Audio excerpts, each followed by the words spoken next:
Bonjour à toutes et à tous et bienvenue dans cette nouvelle vidéo consacrée encore une fois à l'univers des nouvelles technologies et aujourd'hui au test d'un produit lié à la télévision, le Govee RGB TV Backlight que vous avez juste ici, qui est donc un système permettant de transformer n'importe quelle télé ou n'importe quel écran d'ailleurs de n'importe quel constructeur ou n'importe quelle marque en télé Ambilight, donc l'équivalent des télés Philips qui ont comme ça des lumières sur les côtés qui étendent un peu l'image et qui changent en temps réel en fonction des couleurs affichées à l'écran. Et bien c'est ce que promet de faire ce système-là, et donc je vais vous expliquer aujourd'hui comment il fonctionne, comment ça marche, comment il se compose, et je vais vous donner aussi un petit peu les détails de comment je l'ai ressenti et est-ce que j'ai trouvé que ça fonctionnait bien. On regarde donc tout ça juste après l'intro.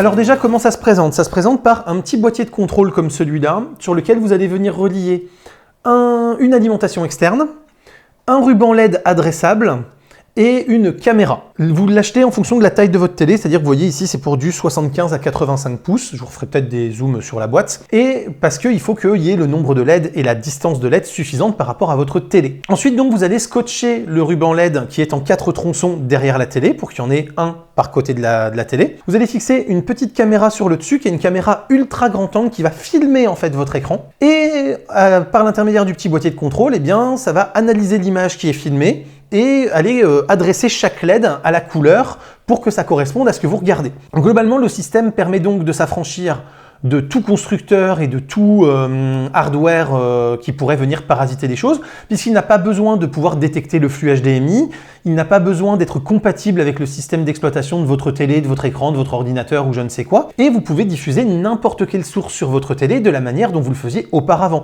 Donc vous avez votre télé, vous y avez branché par exemple une Shield, vous y avez branché une console de jeu, vous y avez branché une box téléopérateur, ou vous allez directement passer par la TNT avec le tuner de votre télé par exemple, et bien quelle que soit la source que vous mettez, vous avez cette caméra au-dessus qui va filmer votre écran et vous faire le système Ambilight. Donc ça déjà c'est bien parce que ça veut dire que c'est adaptable absolument sur n'importe quelle télé. Globalement ça s'installe très bien, le collage c'est que du collage 3M donc il n'y a pas de souci, ça colle très bien. En plus il y a des petits renforts en plastique pour venir bien appuyer sur la LED, le ruban de LED pour être sûr qu'il ne bouge pas après.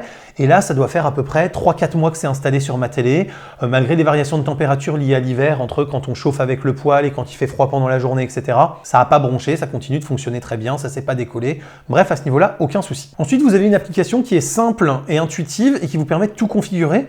Petit conseil simplement dans l'application, mettez la saturation au minimum parce qu'en fait, dès que vous augmentez la saturation, vous avez des couleurs qui ne correspondent plus du tout. Après, vous avez différents modes, c'est-à-dire que vous avez le mode donc avec l'analyse d'image, vous avez un mode avec l'analyse de son qui fait que ça va vous mettre des couleurs de plus en plus large et puissante en fonction de l'intensité du volume que vous avez. Donc ça peut être sympa quand vous diffusez de la musique par exemple pour faire une petite ambiance lumineuse un petit peu en mode boîte de nuit. Vous avez aussi la possibilité de faire simplement un rétroéclairage de la couleur que vous voulez de manière fixe ou avec un certain nombre d'animations mais qui ne correspondront pas à la partie qu'il y a d'affiché à l'écran.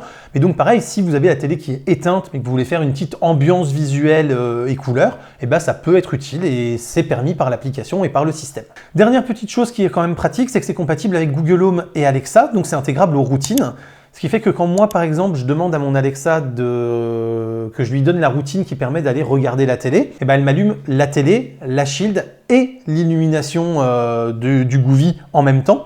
Ce qui fait que comme ça, en une seule phrase, j'ai intégré dans la routine le fait que je vais regarder la télé et qu'il faut m'allumer ce qui me permet de regarder la télé, c'est-à-dire l'écran, mon interface via la Shield et donc la lumière en mode vidéo pour pouvoir étendre l'affichage et faire les lumières de façon dynamique. Donc ça c'est super pratique aussi et ça marche vraiment très bien, c'est parfaitement détecté, aucun souci à ce niveau-là. Ensuite, dernière petite chose dans les points positifs quand même, c'est que c'est vraiment pas cher. De mémoire, je l'ai eu avec une promotion à quelque chose comme 60 ou 70 €. Quand on voit le surcoût d'une télé Ambilight à caractéristiques tout à fait équivalentes par ailleurs, avec une télé non Ambilight, clairement là ce genre de système est hyper intéressant en termes de rapport prestation-prix. Maintenant encore faut-il voir si ça fonctionne correctement et c'est là-dessus qu'on va y venir. Puisqu'on va passer au point faible. Alors là comme ça vous vous dites ok ça marche pas, non c'est pas aussi catégorique que ça, attendez un petit peu. Donc déjà dans les autres points faibles au-delà de la partie affichage des couleurs, il y a la jonction entre les angles qui est un petit peu difficile à dissimuler puisqu'en fait vous avez un câble qui relie la partie par exemple latérale droite à la partie supérieure du ruban de LED. Et ce câble tel qu'il est câblé justement, il est un peu difficile à mettre complètement derrière la télé. Donc vous êtes obligé de l'embirlificoter un petit peu, de rajouter éventuellement un bout de scotch et tout. Ça c'est la partie un peu chiante si vous voulez que ce soit pas disgracieux avec tous les câbles qui dépassent de partout. Ensuite on a la longueur du câble de la caméra qui à mon sens n'est pas suffisant. Parce qu'en fait, eux vous disent que le boîtier, vous êtes censé le coller derrière la télé au centre. Et si vous faites ça, effectivement, le câble de la caméra est suffisamment long. Sauf que le boîtier, vous le voyez ici, il y a des petits boutons de contrôle dessus, qui sont censés vous permettre, si l'application ne marche pas ou si vous n'avez pas votre smartphone sous la main, de pouvoir changer les fonctions, la luminosité, l'allumer ou l'éteindre manuellement. Alors si vous avez une toute petite télé de 35-40 pouces, vous pourrez facilement glisser votre bras derrière pour aller tripoter des boutons, même s'il faudra connaître par cœur leur positionnement pour savoir lequel est lequel. Mais si en plus vous avez comme moi une télé de 75 pouces, clairement si c'est au milieu de l'écran, votre bras est plus assez long pour aller chercher au milieu de l'écran et tripoter des boutons. Et donc là, forcément, vous êtes obligé de rajouter une rallonge USB que j'ai achetée donc pour pouvoir poser le boîtier en dessous de la télé et y avoir facilement accès en cas de besoin. Enfin, venons-en au principal, c'est-à-dire comment est-ce que les couleurs matchent avec ce qu'il y a à l'écran. Honnêtement, globalement, ça marche bien. C'est-à-dire que si vous avez des grosses taches de couleurs unies, bleu, vert, jaune ou rouge par exemple, que vous diffusez sur votre télévision, il n'y a pas de souci, ça match, ça fait bien les parties, etc. Pas de problème à ce niveau-là. Le problème vient plutôt quand vous avez une image entre guillemets réelle et pas une image de test. C'est-à-dire que les images de test, vous avez donc des grosses zones de couleurs, etc. Et donc elles sont plutôt bien détectées. Une image réelle, la couleur elle n'est pas uniforme et elle n'est pas précise au même endroit. Et je sais pas pour le coup, j'ai jamais eu l'occasion de tester de manière poussée une télé Ambilight, donc je sais pas si ça marche mieux ou moins bien que de l'Ambilight, mais là force est de constater que oui, vous avez une dominante de couleur qui peut correspondre à la zone, mais vous n'êtes pas sur quelque chose d'ultra précis, parce que la précision ne peut pas avoir lieu en fait, avec une seule LED pour une zone de plusieurs dizaines ou centaines de pixels, malheureusement on ne fait pas de miracle et on ne peut pas avoir une couleur qui matche parfaitement. Donc au final on se retrouve avec effectivement des effets lumineux qui sont parfaitement synchronisés avec la scène et quand elle devient plus sombre, plus claire, quand il y a des couleurs vraiment très dominantes, elles y sont. Genre par exemple si vous lancez quelque chose sur Netflix et que vous avez le N de Netflix qui apparaît, vous avez bien les halos rouge et bleu, rouge au-dessus et en dessous qui apparaissent quand le N vient complètement occuper l'écran. Mais par contre effectivement, quand vous avez un film ou une série, vous avez tendance à avoir des couleurs très neutres en fait. Et donc je trouve que l'apport est finalement pas aussi bon que ce que j'espérais et que ce que j'avais pu entendre de témoignages de gens qui avaient de l'Ambilight.